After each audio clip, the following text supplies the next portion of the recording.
It's Larissa Russell from Creative You again, and tonight we're doing a follow-up on the key issues exercise that I put up last week. So hopefully you've had a chance to go through the list, make some notes about some things that were reoccurring for you, and now we can talk about a couple of those issues. And we're going to do this over the next couple of weeks, just going through some of those key issues. So the main thing is, once you identify, which is a big step, is to actually start working on them, right? And I've just found this exercise really helpful for doing that. So last week I had mentioned journaling. So I find journaling so helpful. I journal every day. I do my morning pages that Julia Cameron suggests doing, the 3 pages every day. I do that every day. And I find journaling is a great way to work through different things. I often write many more than just 3 pages. So I also recommended reading books on the different specific topics that had come up for you. And there's so many different books on every specific topic. So if you have picked up a great book on a specific topic, or just a great book in general that can help, I would love for you to share that on the Facebook page, the Creative You Facebook page, because it can help other people as well. So maybe you didn't do any of those things, and that's okay. That is your resistance to change, and it happens a lot for people. It's a safety mechanism that our brains have that make us stop in our tracks and rethink any changes, because you've been grooving along safely and maybe this change isn't safe. And so your brain just stops and says, we need to check this out first, but we're going to shut down until we check it out. So don't beat yourself up if you haven't done anything, but if you're willing to make the effort to sort of change that brain, then let's get started with a couple of different of the key issues. So like I said, we're going to cover a few this week, next week, and the week after. And I wouldn't normally take up 4 weeks for one exercise, but I think it's a pretty important starter exercise. And it's always interesting to find different ways you can do things to work through your issues. So this week we're going to start with affirmations and meditation to work through some of our issues. And so affirmations are those present tense, like I am statements, and it's a way to reprogram our brain into thinking positively about things. Because our brain wants, unfortunately, is programmed to go to the negative first. So we have to reprogram it to think positively. And some people that comes more naturally, and other people, it really doesn't. You know, you might get 20 compliments in a day and you'll get 1 negative remark, and you're going to dwell on that negative remark. And again, it goes back to our evolution of our brain and safety. And it's like, okay, how do I figure that out so that, you know, I can keep safe from whatever it is? So you just need to, again, not be hard on yourself, but just start to reprogram your brain a little bit at a time. So affirmations are a great way to do that. And I explain that a little bit more on the blog about affirmations. But I've also included some affirmations. You can write your own, but I've included some to get you started on these issues. So we'll go through those. And meditation is another one we're going to do. I'm not going to take you through the meditations tonight, but you can definitely listen to the ones. I've got the links in the blog, and so you can listen to them there, and that'll get you started. Plus, if you sign up for my email, which you can go to my website, creativeyou.ca, to do that. And if you sign up for my email, I send these blog posts that have all of these links and everything to you. So just so you know that. But you can also go directly to the website, creativeyou.ca, and just read them each week if you want to do that. Okay, so meditation is training. It's about training and awareness and getting a healthy sense of perspective. So you're not trying to turn off your thoughts or feelings, you're learning to observe them, without judgment. So eventually you'll start to better understand them as well. So learning to meditate is like learning any other skill. Think of it like exercising a muscle you never really worked out before. It takes consistent practice to get comfortable, and that's where guided meditations are really helpful, because you don't have to think about it. You just have to follow along and breathe. And so I've included some guided meditations for you. So our first key issue we're going to discuss is fear. It's the unpleasant feeling you have when you think that you're in danger. If you say that there is a fear that something unpleasant or undesirable will happen, you mean that you think it is possible or likely. And so often we stay in a stasis of fear of everything or certain things over a long period of time. And that is when our bodies start to break down or give signals to us. Illness or pain are those signals. So how do we change that? So looking deep into what you're afraid of is important. Like mentioned before, journaling is one of the best ways to start to recognize and be able to change what we're afraid of. Often it's things we make up in our heads or beliefs we've had that we're not even that scary once you try them. So sometimes it's just a little bit of stepping outside of our comfort zone, and sometimes you have to do a little bit more. So some of the affirmations that go with fear, or to reverse fear or to work on fear, is I trust the process of life. I am safe. It is safe to be alive. Life is safe and joyous. So those are a few really great affirmations. You can use one, you can use all of them. I recommend with affirmations, repeating them a few times throughout the day. I have sticky notes on my mirror with some of my affirmations. I've got them written in my journal. Sometimes I'll do, my wife laughs at me, I do lines of my affirmations. And so I'll write it, 7 or 9 or 10 times in my journal. And she thinks it's funny, like when you get in trouble at school and you have to write on the blackboard over and over again. So it's just a reframing for our minds to do that. So like I said, there's a guided meditation for releasing fear that is available on the website, on the blog, or you can go, like I said, get on the mailing list and I'll send that to you. So, and that's at creativeyou.ca, and it's the August 20th blog, just so you know that. So our next issue that we're going to look at tonight is anger.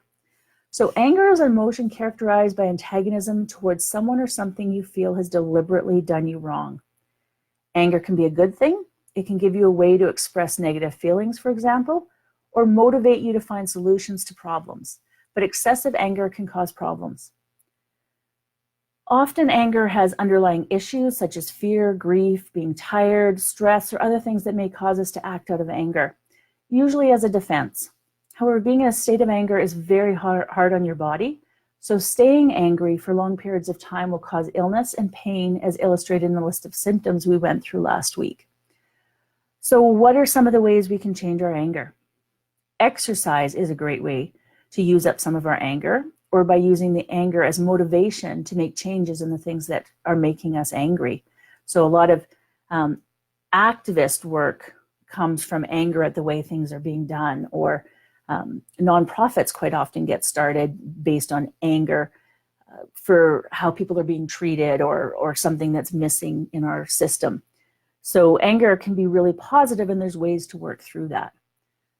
So shifting our focus is one of the most important ways to get through anger. So like counting to 10, walking away, breathing, and you can count your breaths and deep breaths in and deep breaths out. And, step out of the situation and figure out why you were so angry. Because sometimes it's justified, but did you react accordingly? Was it something else that you're really angry or fearful about and you reacted to someone or something that got in the way? That happens a lot. I know when I'm PMSing, I get super cranky and I will snap at my wife over the smallest little thing, and it has nothing to do with her. So sometimes we get angry for a lot of different reasons. And so then you have to just take a step back and go, wow, that really wasn't fair. And I need to look at this right now. Sometimes it's the hormones. Sometimes it's, something else has gone bad in my day, whatever it may be, but it's not fair to take it out on other people. So the more you pay attention to your anger, the less it will happen over time. So some affirmations for anger. I trust the process of life. Only right and good action is taking place in my life. I choose to voice only love. I create my own life. So those are some great affirmations. And again, you can use one or many of them. You can write your own, keeping everything in the present tense and positive. And again, I've included a meditation on dealing with anger. So again, it's on the August 20th creativeyou.ca blog. So you can take a look at that. Possessiveness. So being possessive means you're being a little selfish about people or things in your life. You're clinging to them tightly. Being possessive isn't a good thing. Possessive people are usually insecure and controlling. For example, you're being possessive of your dog if you won't let anyone else play with it. A friend might be possessive of you if they get jealous when you hang out with other people. I know I get very possessive about possessions sometimes because my mom used to give all my stuff away. And so I hang on tightly to things because it's like, whoa, that's mine. You can't have it. And as I've learned to let things go and become a little more minimalist, and except for in art supplies, let's not kid anybody. I'm not going to go minimalist there, but with things in the house, I definitely try to let go a little more, and I give a lot of things away, and so I try to just. But it's been a real struggle for me because I had that sort of childhood trauma around my possessions. So just some different things to look at around possessiveness. So both jealousy and possessiveness spring from the same source, an overwhelming need for love and approval, which means an insecurity to overcome. So what ways can we shift or change the possessiveness? Learn to love and accept yourself. So you can do this by building up your confidence on a daily basis. Step out of your comfort zone a little bit each day. Maybe it's trying a store or restaurant you've never been to, or trying a new hobby or skill.